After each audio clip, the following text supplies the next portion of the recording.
Hey guys, I'm super excited about today's video. Spitfire Audio actually teamed up with HBO and they released an action sequence from the new series of Westworld with no music but all the sound design and dialogue still attached. And they encouraged people to actually score it and post it online. So that's exactly what I did. Let me show you what I came up with, and afterwards I'm going to dig into my session and talk about my process and what I did to create the sounds. Check it out. Got it.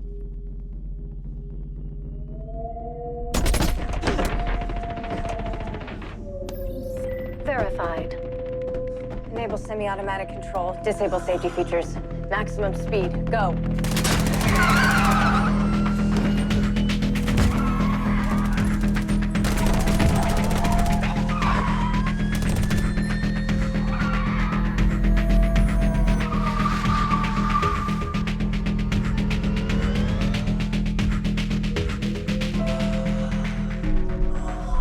What's happening to him? I think he's switching genres.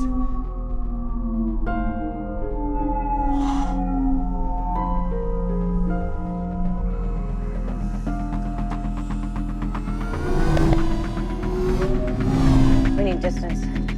Head south.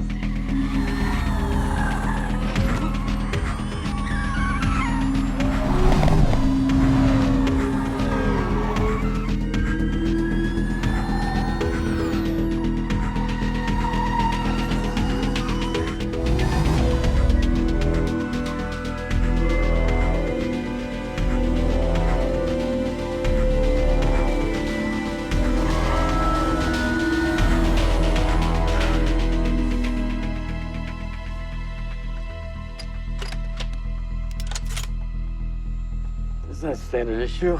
No. It's not.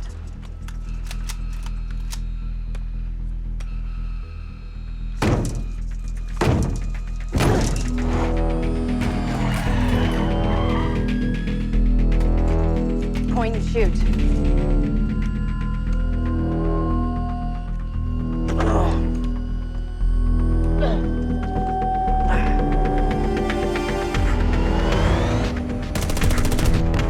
Police ahead. Maintain speed. Maintaining speed. Sharp left. Now.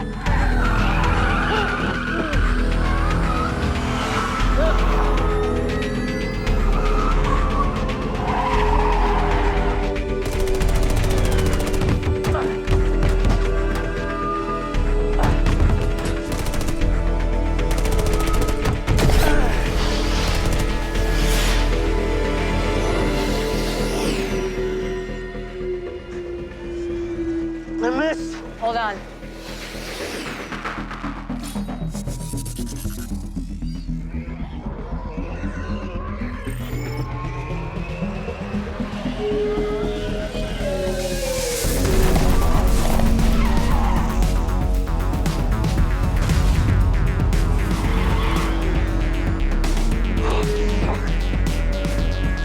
All right, I need you. Drop in, intersect, maximum speed.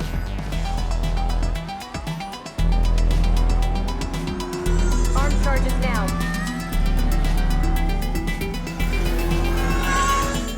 Accelerate. Acceleration is 90%. More. 94%. More. 98%.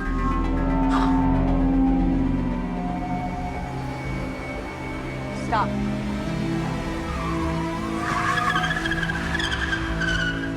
Why are we stopping? Get down.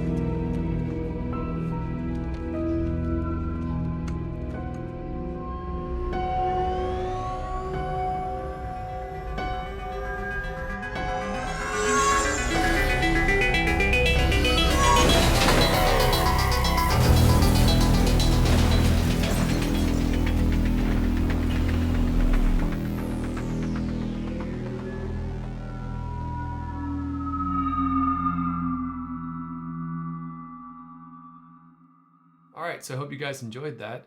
Let me take a minute now and explain a little bit about my process in producing that cue. So let's jump into the session and I'll tell you a little bit about that. So there's this point where the bomb kind of goes up and then turns around and comes back down and hits this car and you have a big explosion. I thought that would be a perfect point to actually have that acid beat drop and have the music really pick up. So I really started I started to build the cue from that. And I knew I wanted to have a really driving bass line and some like rockin' drums. So basically I started with a drum loop, and I can play a little bit of that drums. I just dropped in some loops from the instrument, so you can hear the loops there, and I wanted to have this driving bass line. Now, when I'm working with analog synths, you can see here my 2 lines of analog synth audio, but when I'm working with analog synths, it's kind of a pain to always print these down or record these down. So I usually mock it up with a VST first. So I used a bass VST, this one here, which is the, let's see, the instrument, oh, it's hiding over there. Let's pull it up.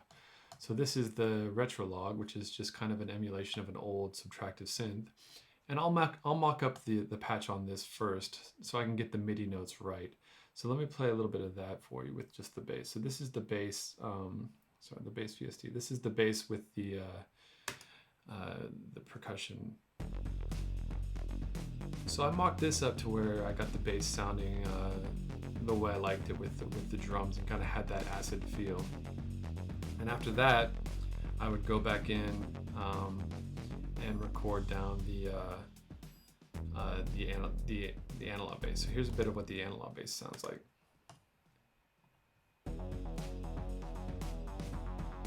So I have 2 different basses going. I have the Moog, and I have the Moog is filling out the bottom end of it, and I have the Atlantis bass, like giving it that kind of acid sound. Okay, so this is the Moog Mother 32, and this is what I used for kind of the sub meat of the bass in the acid section, and for the rest of the thing, I use this in tandem with the Atlantis, and I also use this via the UMIDI to bring MIDI information, bring the gate and the CV pitch information into this module from the computer, and then you can hear it coming in.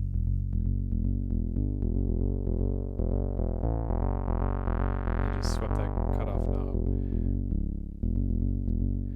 And these semi-modular synths are great because you really just don't, you can do a lot of creative patching here, and that's great to do, but it's also just really great. It's really quick that you can just set up if you know you want to get a good bass. I know I can get a good bass sound from this Moog. Just plug in a few cables and it's good to go.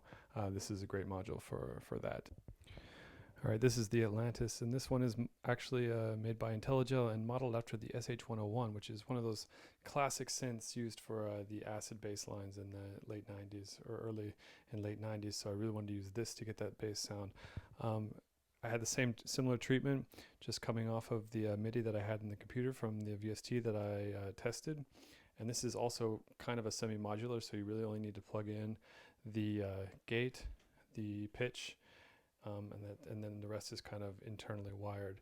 And this one is like you use the envelope, VCF envelope modulator that actually modulates that bass and gives it that, as you bring up the filter, it gives it that acid sound. So check it out. So it's...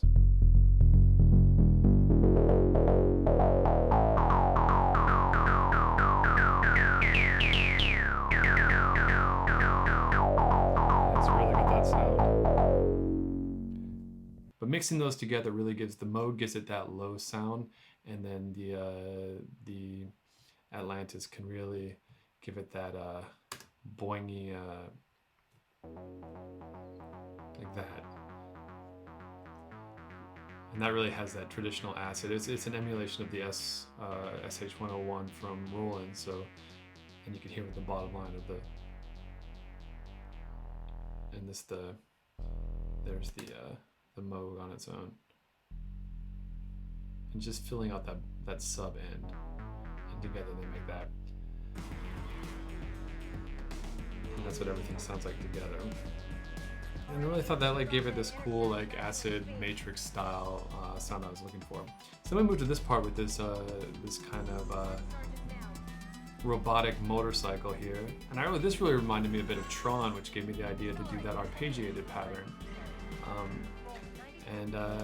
So the arpeggiated pattern, I kind of did the same type of mock-up because I wanted to use the analog. I wanted to use the analog synths, but again, it's like it's a little hard to just work with those analog synths. So it made more sense to mock it up, and I used the retrolog to mock up this synth arpeggiated pattern. I'll play that for you here. If it comes up. So this is the mock-up that I did, just to get the notes right and to hear how it was working with everything else. And I'll play the actual. And this is the actual arpeggiated pattern that I did on the make noise, and I'll talk a little bit about that patch. Okay, so I'm going to talk a little bit about that arpeggiated pattern here. So I used the make noise shared system to do that, and actually built just a pretty typical patch using the maths as my envelope. Then I used both of the oscillators, my final and also the sawtooth. The sawtooth I had playing a lower octave, and then the final I had playing the higher octave. They were just put through the amp, the Optimix amp, and then into the Q-Pass as a filter. And I was using the U-MIDI to actually bring the MIDI data that I perfected on the VST instrument, and then I actually bring that in here, and just play that along, and then I can actually sweep the filter cutoff, and that's how you actually get the different sounds once I dialed in the patch. I had a slightly different envelope going for the two different oscillators to just give it a little bit of a ringing sound. But this is what I love about modular synths, is that you're actually able to watch the film and just move the filter to actually go along with the cue, and it really gives it a much more human feel. It's just really great to work with these synths. I think, like, just as a one-off, the VST one sounds the VST one sounds actually a little bit more interesting to me. It's got a little bit more grit to it, and a little more twinkle to it, but it doesn't work as well with everything else. So I'll play it like here is.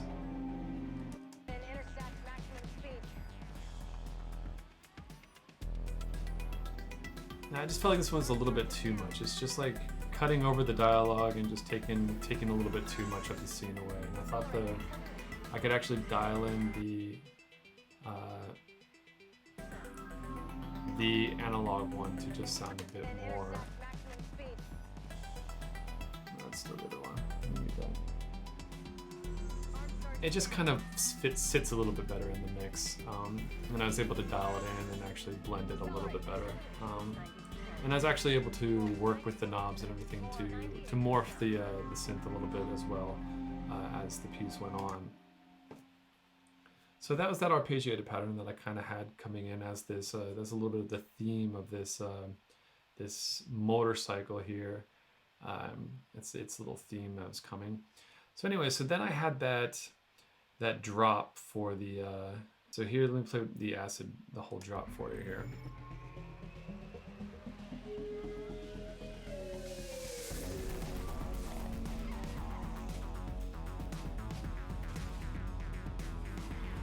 And I thought that was working really well with the scene.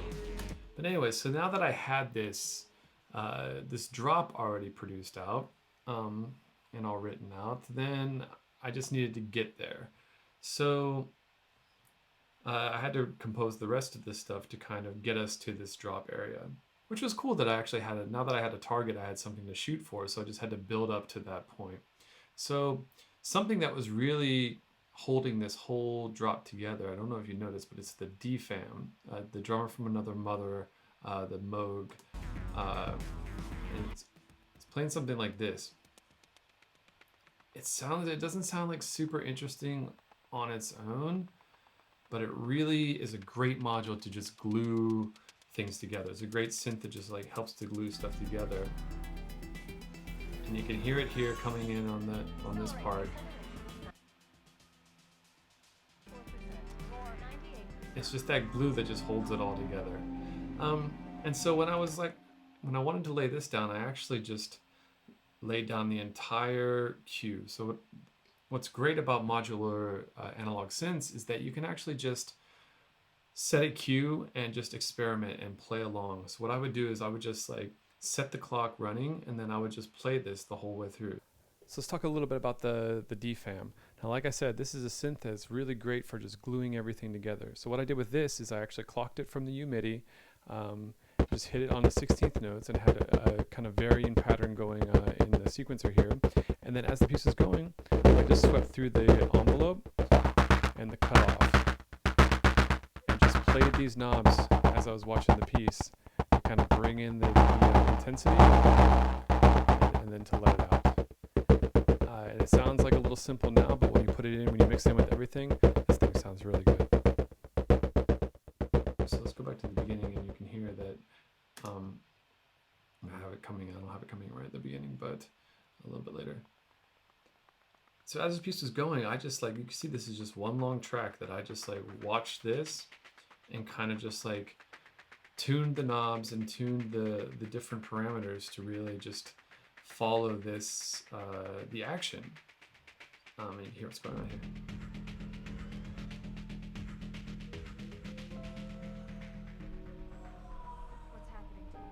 So this opening section, I was actually using the mod bus, which is one oscillator modulating another oscillator, to actually start out with that really like swampy sound and actually turn into something that's more. And this this bass that I had, its sequence is just a very simple sequence that I sequenced from the Renee. It's going throughout the entire first part of the piece, and it just stays on one pitch. And you can hear that just as the piece is going, I just kind of change the filter and change the sound to kind of add some more, to add some personality to the scene in different places. And you can hear how that's, and that's the main driving motif that goes through the entire first opening section of this piece. You just always have that one driving note that's just pushing it all the way through. And I knew that I didn't want this piece to be to have a whole bunch of different chord changes.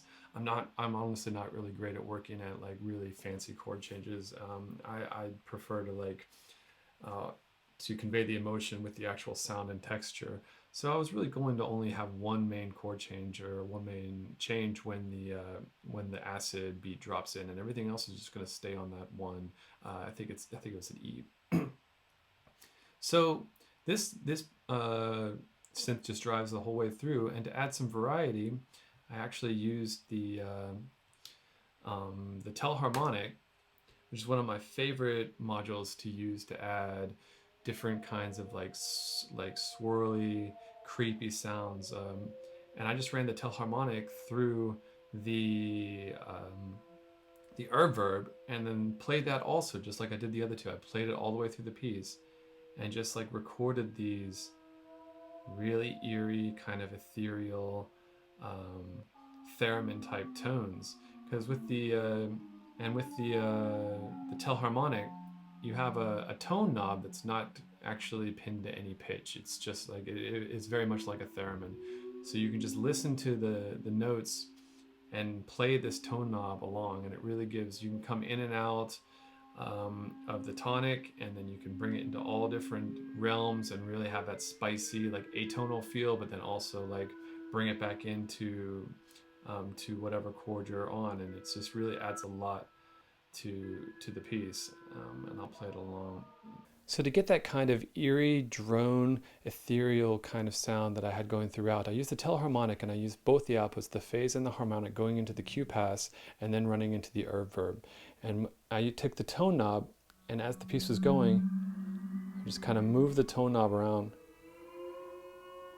as well as the frequency cutoff. And you can really get those really eerie tones. And by watching the piece and actually playing along with what's going on in the scene, and also what's going along in the music, coming in and out of the tone, you can really add a lot of really cool texture to the piece with this one.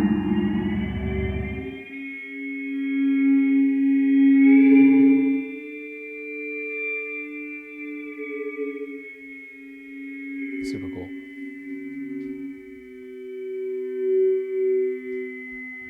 And that's going all the way through the entire piece. And then I kind of just really worked well here with this little like freak out or whatever was going on with I'll just call him Jesse. I don't know what his name is in Westworld. And it really worked all the way through the piece, this treatment, and it really adds like some personality and like makes quite a unique sound. So that was building up all the way to that. I had my kind of acid bass like coming in and out, kind of like, because I wanted the acid bass to kind of like be previewed before we actually drop it in at the little drop there. So I had it, and I think it worked really well with this with the other sync. Okay, moving on. At the end, I also added a little bit of the just to fill in the pad. I had a pad from the Roland JDXA, and this is just an analog pad, and I had an LFO. I had an LFO just sweeping the pitch just a little bit on one of the oscillators, just so it gives you that little in and out detuned feel to it, and it kind of gives it a real like Terminator, like late 80s sound to me, which I thought was really cool, and just fills out this this really gives it a bit of a Blade Runner type / Terminator feel here at the end. Get down.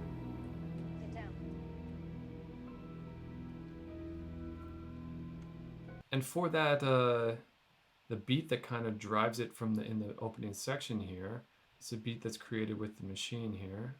And this actually, I've been trying to work in machine to this, to my workflow. It's actually, you have to use you're actually using I used the hardware interface to find the sound I was looking for. Like, I like the way that the interface works with searching for sounds, and but I'm really not super great at using this interface yet within my DAW.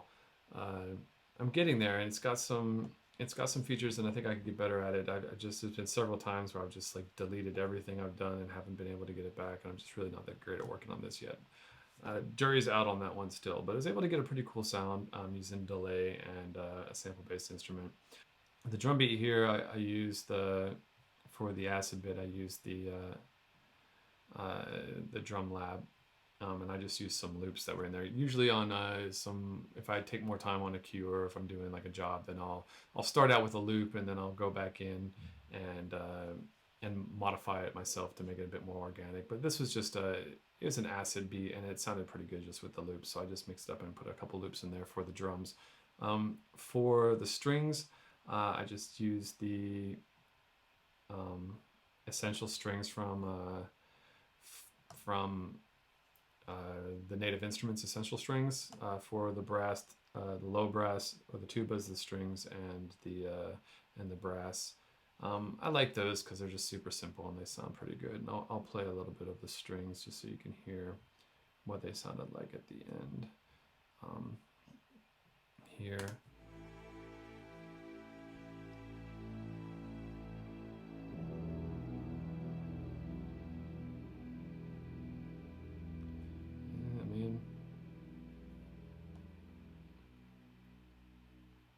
Sound like strings, right? And for the piano, I had this couple little like motifs I had, and I used my favorite piano, which is of course the Unicorda, which is the one-string custom piano on the Make Noise, or not the Make Noise, the Native Instruments library. All right, that's about it. This was all made possible because HBO and Spitfire Audio got together and actually released this this scene with no music attached, and encouraged people to practice their scoring techniques on the scene. So I'll leave a link down below in the description, and you guys can click on that and check it out. You can download it for yourself and score it yourself. I'll tell you what, it's a lot of fun, and it's really cool to actually be able to score something of this caliber, and just to see how you measure up to the people who are actually scoring things on TV. But anyways, if you like this video, please remember to like, comment, and subscribe, and stick around, and I'll see you in the next synth video. All the best.